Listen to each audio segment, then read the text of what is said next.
سلام، به ویدیوی با من آماده شید وسیله هامونو بریزیم بیرون خوش اومدید. من کلاً از خیلی قدیم‌تر وقتایی که مثلا ذهنم خیلی به هم ریخته بوده، ذهنم آشفته بوده و اینا، تمیزکاری می‌کردم یا یه تعداد وسیله مرتب می‌کردم، اونایی که نمی‌خواستم می‌ریختم دور و اینا، انگار که مثلا اونا که مرتب می‌شد ذهن منم یه کمی سر و سامون می‌گرفت.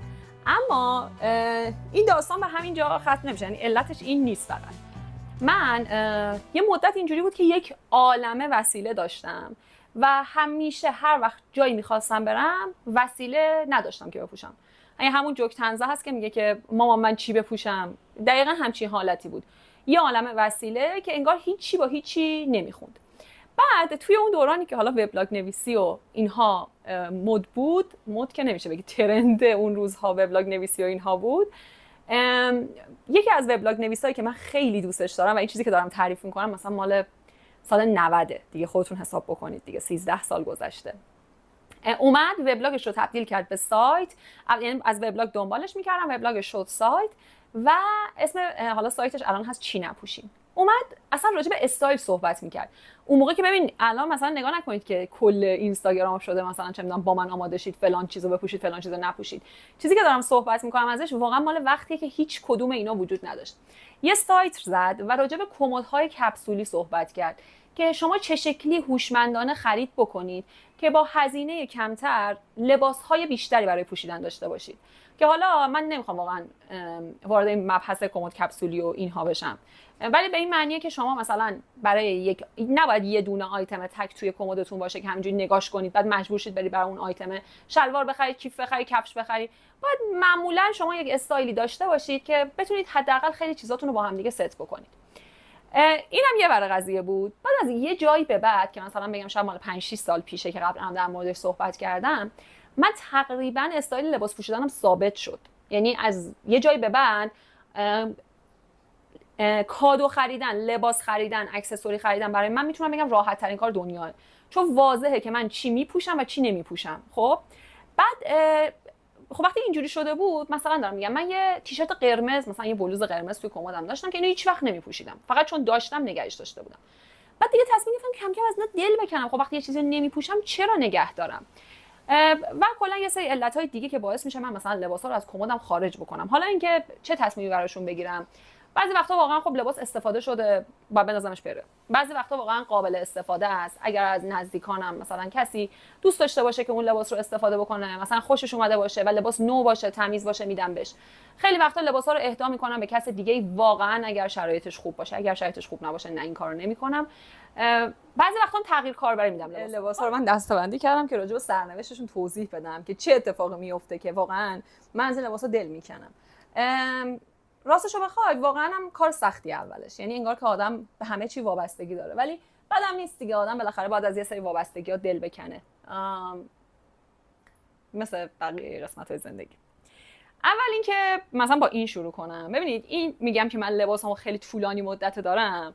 این مانتویی که شما میبینید پاتختیه.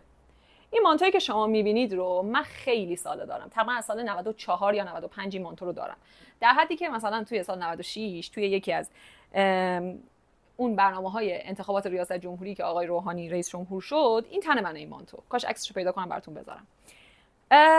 ببینید این مانتو هیچ چیش نیست، یعنی هیچ چیش نیست، مطلق سالمه. اما این دیگه استایل من نیست. اصلا من کلا دیگه مانتوهای این شکلی نمیپوشم، به عبارتی کلا دوست ندارم دیگه مانتو بپوشم. بولیزها و شومیزهای بیسیک تر و اینها برام الان راحت تره پوشیدنش. این به خاطر اینکه دیگه برای من قابل استفاده نیست و همینجوری در اسباب کشی های متعدد دارم با خودم حملش میکنم، باید از کمدم خارج بشه. یادم رفت چیز دیگه بهتون بگم. ماها چون مستاجریم و یه تجربه از خونه با مامانم دارم که وقتی وسیله رو خورد خورد جمع می‌کنی یهو می‌بینی مثلا 3 تا انباری وسیله داری، با خودم عهد کردم که این کارو نکنم دیگه. یعنی این راجع به لباسا، من حتی وسیله خونه هم اونقدر وسیله زیادی ندارم، فقط اونایی که استفاده‌ام میشه رو دارم. لباس دیگه‌ای که میخوام بریزمش دور که منظورم که از کمدم خارجش کنم، این یه روی بافته که هیچیش نیست. این هم سالمه، تمیز، مرتبه، کلا شاید 2 بار پوشیده باشمش، ولی بهم خیلی تنگ شده. یعنی واقعا توش معذبم وقتی میپوشمش. به خاطر همین اینم باید از کمدم خارج بشه بره. این چیه؟ شاید باورتون نشه این پیراهن من نیست. این اصلا پیراهن پیام بوده. خب ما اینو سال 94 خریدیم و آره از جای خوبی هم گرفتیم.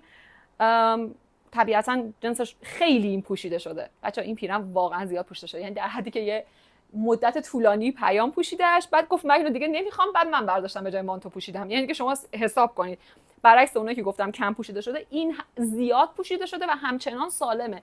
ولی واقعیت اینه که دیگه دستش خسته شدم، یعنی واقعا دستش خسته شدم.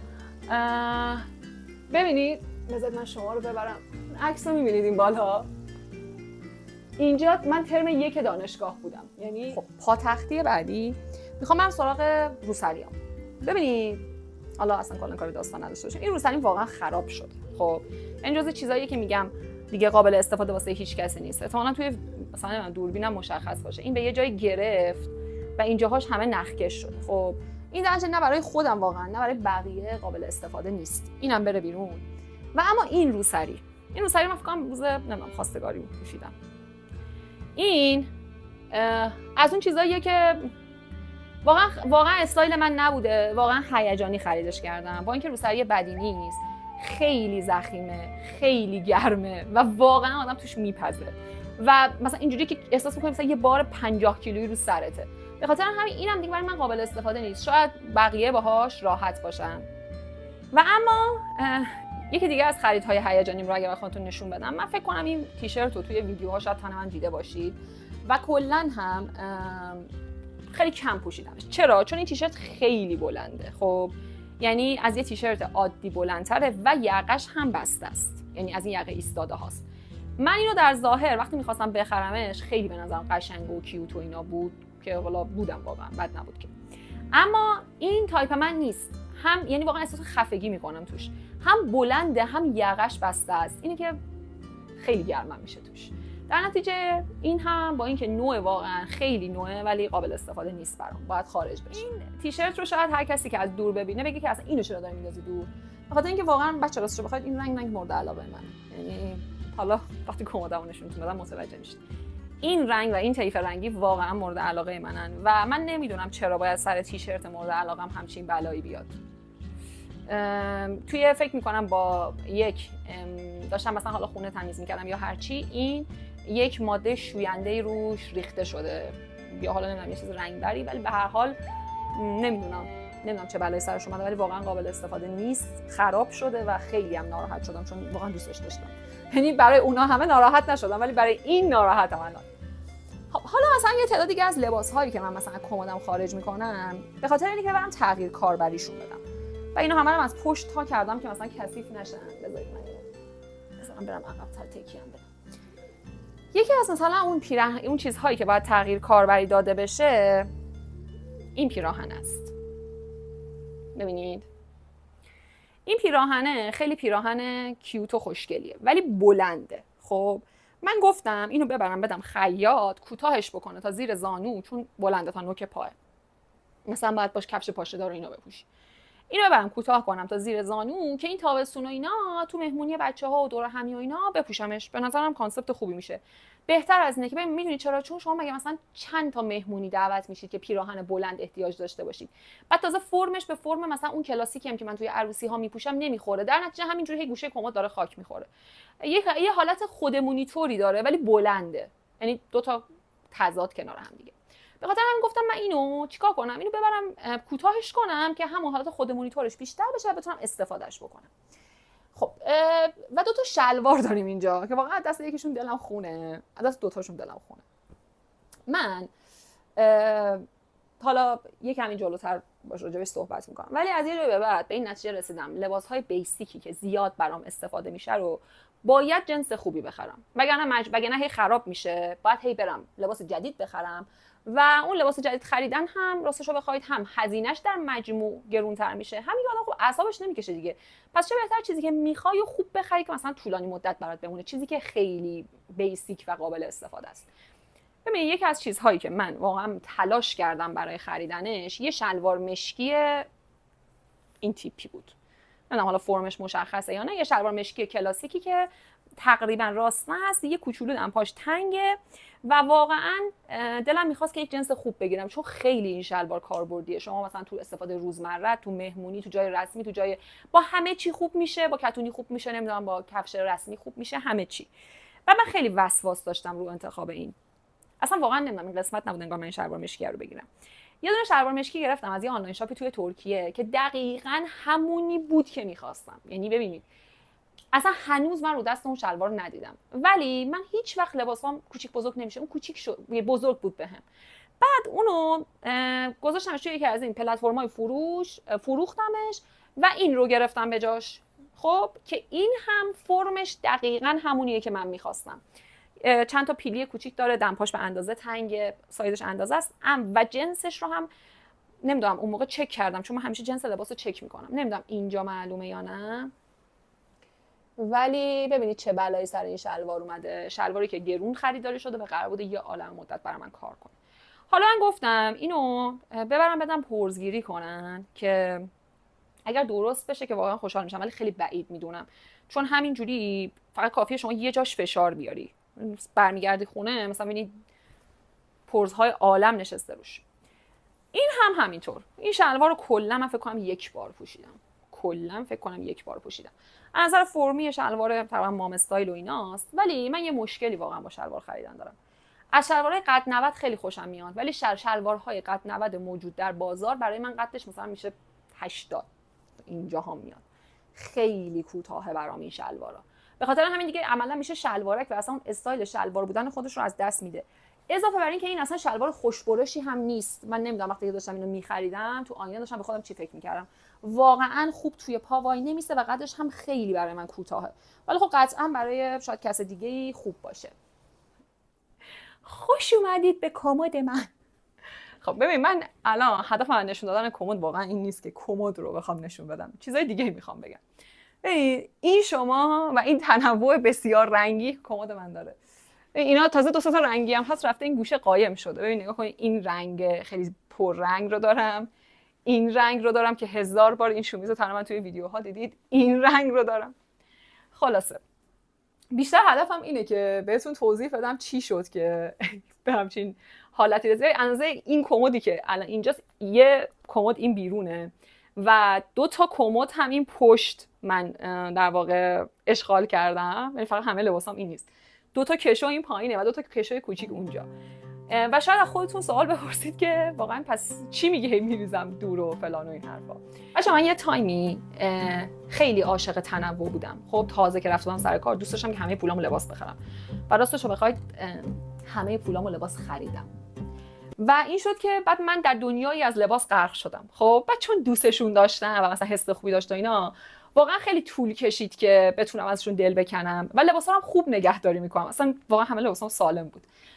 بعد از اون ورم خب چون استایلم عوض شده بود، سلیقه‌م عوض شده بود، اینا مجبور بودم یه تعداد لباس بخرم که مثلا به سلیقه الانم بخوره. این شد که یهو من با یک دنیای لباس مواجه شدم که اینا رو کم کم باید از کمدم خارج بکنم. اما می‌خواستم بهتون اینو نشون بدم که مثلا من میگم من لباسو واقعا خوب نگهداری میکنم. مثلا شما حتی بچه‌ها لباس من خیلی اتو توی کمد نداره، چون اینا هی میچسبن به هم، دوباره چروک میشن، میخوام برم بیرون با اتو کنم. میگم خب چه کاریه که دوباره اتو کنم، همون دمی که میخوام برم اتو میکنم دیگه. ببینید این شومیز که میبینید و توی ویدیوها هم تنم دیدیدش، این رو من سال 96 خریدم. یعنی اول 96 اینو خریدم، در حدی که وقتی که با پیام داشتیم میرفتیم اولین مسافرت متأهلیمون رو رامسر، این شومیز تنمه و عکسش هم همچنان رو دیوار هست. اجازه بدید من باید از اون کمدی لباس براتون بیارم که این کت شلواری که میبینی این رو من از اول دبیرستان دارم. یعنی از سال 87 من این کت شلوار رو دارم. میشه 87 تا 97 10 سال. از اون ورم تقریبا من این کت شلوار 15 16 سال دارم بچه. کت هنوز اندازمه. اجازه بدید بپوشم. فکر نکنید دروغ میگم. اما دکمه هاش بسته نمیشه. خب و شلوارش هم یه کوچولو، یعنی مثلا زور بزنم شلوارش هم بسته میشه، ولی مثلا دیگه تنگه برام و من لباسای تنگ نمیپوشم. حالا چرا اینا رو نگه داشتم بچه‌ها؟ به خاطر اینکه این کت شلوار رو مامانم برام گرفت. و واقعا جز لباسایی که مثلا میگم دلم نمیاد بندازمشون بره، یعنی واقعا دوست دارم نگهشون دارم.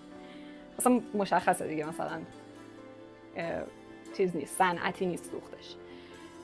ولی نگاه کن، حالا کاری ندارم، میخوام اینو بگم که من توی از بازه اول دبیرستان تا سال دوم دانشگاه که مثلا خیلی درآمد اونجوری نداشتم و اینا، این کت شلوار رو خیلی پوشیدم، خیلی توی مثلا همه مهمونی‌های خانوادگی، توی همه مهمونی‌هایی که مثلا یه ذره رسمی بود، چه می‌دونم یه ذره مثلا آقایون بودن فلان اینا، من خیلی اینو پوشیدم. خب و بعدترم که حالا کت شلوار مد شد و اینها، بیرون هم زیاد استفادهش کردم، ولی آخ نگفتم، کاملا سالمه و خب میگم که دیگه چون یادگاری هم هست دلم نمیاد بندازمش بره. خب داشتم راجع به کمد کپسولی میگفتم. اول ویدیویی که گفتم کمد کپسولی یعنی این که مثلا دارم میگم من یه چیزی که راجع به یعنی کمد کپسولی نیست و هنوز جزو چیزایی که دلم نیومده بندازمش بره. این شلوار رو من سال 93 خریدم یا 93 یا 94. خیلی هم اصلا این شلوار مرگ نداره، انقدر جنسش خوبه، انقدر جنسش خوبه و انقدر خوش برش و خوش مدله. یعنی این همون شلواریه که مشکیشو دوست داشته باشم ولی متاسفانه قرمزشه. خب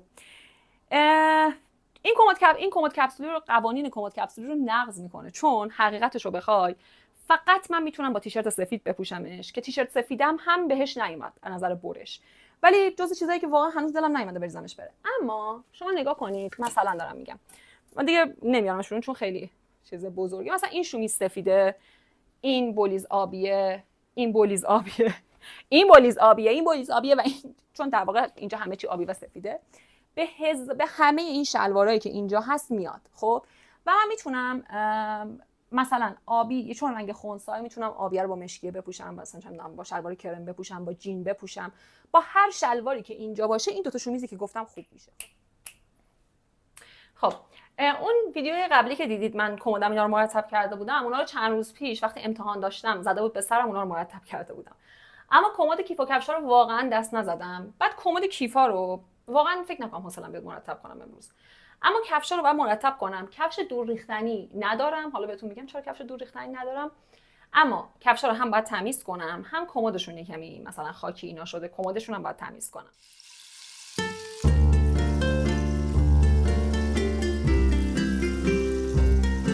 خب حالا برسیم به مرحله تمیز کردن کفش که من خیلی ازش بدم میاد. من حالا فقط کفشای روزمره‌ام آوردم بیرون، به جز کفشای روزمره‌ام برای تابستون و اینا، به تابستون دانشگاه و سر کار و اینا، 2 تا دونه بوتم دارم که حالا راجع به اونا هم توضیح میدم. اما برسیم به این کفشا. الان شما 4 تا دونه کفش اینجا می‌بینید. این در واقع خب استفاده هم مثلا هم اکثریت کتونیه دیگه. این کتونی که می‌بینید کتونی برند ریباکه. من اینو سال 96 خریدم که سال 96 حقیقتا قیمت گرونی هم خریدم. اما شما حساب بکنید که یک کفش 7 ساله داره بر من کار میکنه و این وضعیتش، یعنی واقعیت اینه که هنوز به نظرم چند سال دیگه هم قابل استفاده است. اینی هم که میبینید چون تحت فشار بوده که اینجوری رفته تو، وگرنه اصلا کاملا این کفش سالمه. یکی از اون چیزایی که من واقعا توش تجدید نظر 100% کردم کفش خریدم بود. من همیشه مثلا اینجوری بودم قبلش که دوست داشتم یک عالمه کفش داشته باشم. به خاطر همین میگم دیگه، چون کفش مرغوب قیمت نسبتا بالایی داره، مجبور شدم کفش غیر مرغوب بگیرم. هم خسته میشدم، هم پام درد میگرفت، هم کفش خوش فرم نبود، زود از فرم میافتاد، هم در نهایت راحت و اینا که توش نبودم و زودم خراب میشد. به خاطر همین الان بهتون میگم که خودتون متوجه میشین من واقعا کفشو کم میخرم ولی خوب میخرم. اصلا برام مهم نیست که یه دونه کفشو هزاران بار بپوشم.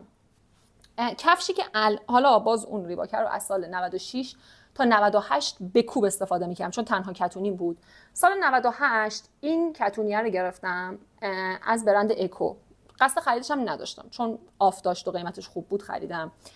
اینو که دیگه فکر کنم مثلا اگر ویدیوهای منو نگاه کنید، مثلا اونایی که تو دانشگاه تو سر کار فلان اینا، همش این پامه، یعنی همش این پام بوده تا پارسال که رفتیم کیش و 361 آف مثلا یکی بخره 2 تا ببر زده بود که اینو خریدم.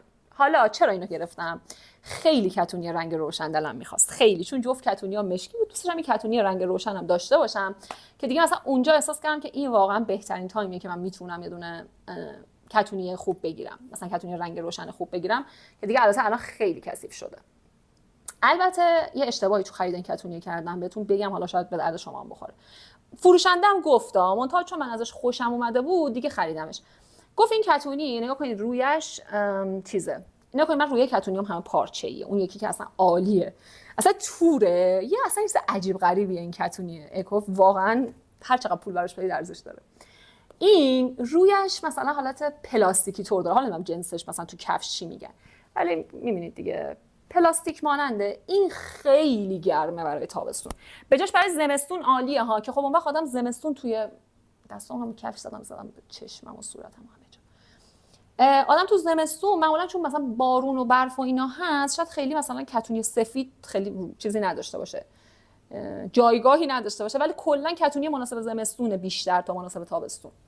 و یه کفشی که روزمره مثلا به عنوان کالج و فلان و اینا استفاده میکنم اینم قصد خریدشو نداشتم. انتخاب پیام طبیعتا از رنگش هم معلومه که انتخاب من نیست، ولی کفش خیلی راحتیه، یه برند ایرانی چرم، زیره خیلی خوبی داره، یعنی راحته، برخلاف اینکه معمولا من فقط با کتونی میتونم خوب راه برم، این کفش راحتیه. با این حال من این کفش 2 ساله خریدم، ولی یه سری قسمت‌هاش مثلا باز شده، مثلا قسمت پنجه‌ش و اینا خوبه، هنوز قابل استفاده است، ولی خب احتمالاً مثلا متوجه میشید که چه جوریه و اینا.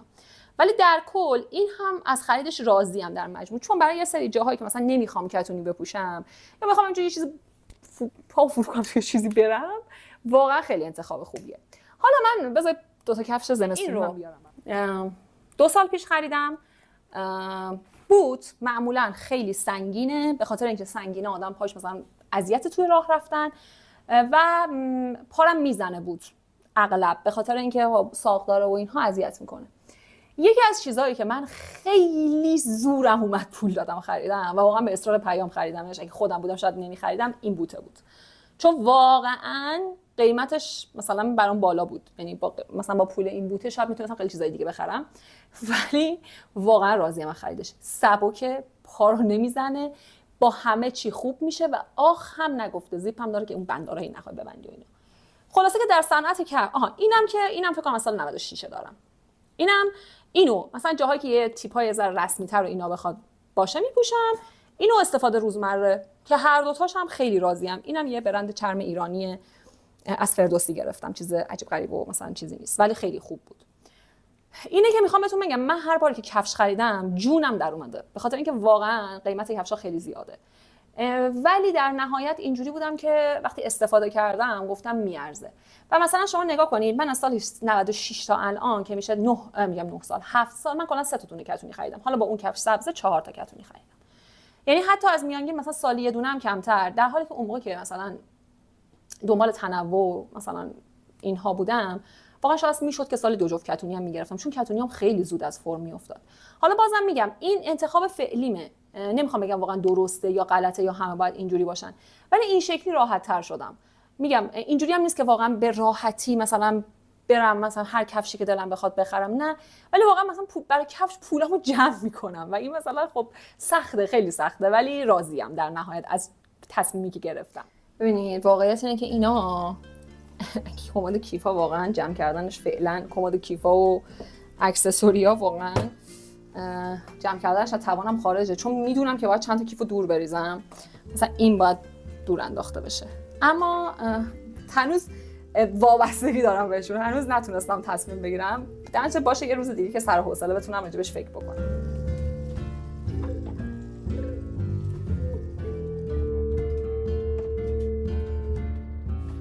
اینا هم برم بشسته بشن. خلاصه که نمیدونم چقدر این ویدیو به دردتون خورد، ولی من هدفم این بود که بگم اگر که بتونید یه سبکی برای لباس پوشیدنتون پیدا بکنید راحت میشید، حالا هم از نظر زمانی، هم از نظر وقتی، هم از نظر ذهنی و هم تا از نظر مالی. به خاطر اینکه ببینید ما همین الان اکسپلور اینستاگراممون رو که باز بکنیم پر یه عالم لباس جدید که حالا مثلا الان این شلوارهای گشاد، چه می‌دونم کیف‌های پارچه‌ای، صندل‌های مختلف و هی مثلا اینجوریه که تو نداری، تو اینو نداری، تو اینو نداری، در حالی که واقعا شاید اصلا ما احتیاجی به اون نداشته باشیم. حالا یه وقتی از شما واقعا مثلا میخوای حال خودت رو خوب کنی، یه چیزی مثلا برای خودت بگیری، بودجه‌ش هم داری، اون بحثش جداه. ولی خیلی وقتا که مثلا یه بودجه محدودیه، بعد مثلا من خیلی از صندل‌های تابستونی خوشم میاد، خب ولی نمیگیرم معمولا، به خاطر اینکه کفشی نیست که توش راحت باشم و اذیتم میکنه و معمولا هم کفه‌های خوبی ندارن. نمیگم همشونو، منظورم اینه که یعنی کفشی نیست که انتخابم باشه، راحت باشه، همه جا بپوشم. بعد هر از چنگا یه بار وسوسه میشم تو باید اون از این کفشو بگیر. بعد اینجوری هم که خب این همه لباس من دارم همش با کتونی و اون کفش سبز میپوشم، تا الان هیچ مشکلی پیش نیومده، پس حتما که بعداً هم باز مشکلی پیش نمیاد. میگم یعنی انگار که مثلا همیشه توی تحت یه بمبارانی که یه عالمه لباس جدید اومده توی اینستاگرام. مثلا دانشگاه میری، خب یه تعداد از بچه‌ها یک عالمه لباس دارن، هر روز با یه چیزی میان. تو عروسیام همینا، مثلا طرف لباس مجلسی هر بار داره یه چیزی میپوشه. و مثلا دارم میگم، خواستم بهتون بگم که من خودم هم خیلی شاید واقعا صلاحیت نداشته باشم، چون همونجوری که دیدید هنوزم آدمی نیستم که با دو تا تیکه لباس بتونم زندگی کنم. ولی حداقلش اینه که مثلا میخوام تمرین بکنم که وابسته وسیله ها نباشم و اجازه ندم که مثلا مد روز، اگر مد روزیه که دوستش ندارم، منو دنبال خودش بکشونه ببره.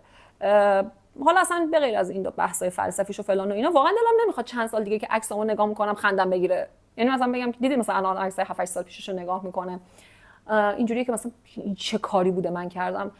واقعا زندگی کلاسیکی که لباسای مثلا بدون زمان توشه، مدای بدون زمان توشه رو واقعا احساس کردم که برای من راحت تره. حالا امیدوارم که این ویدیو به درد شما هم خورده باشه. توی ویدیوهای بعدی میبینمتون. خدا نگهدار.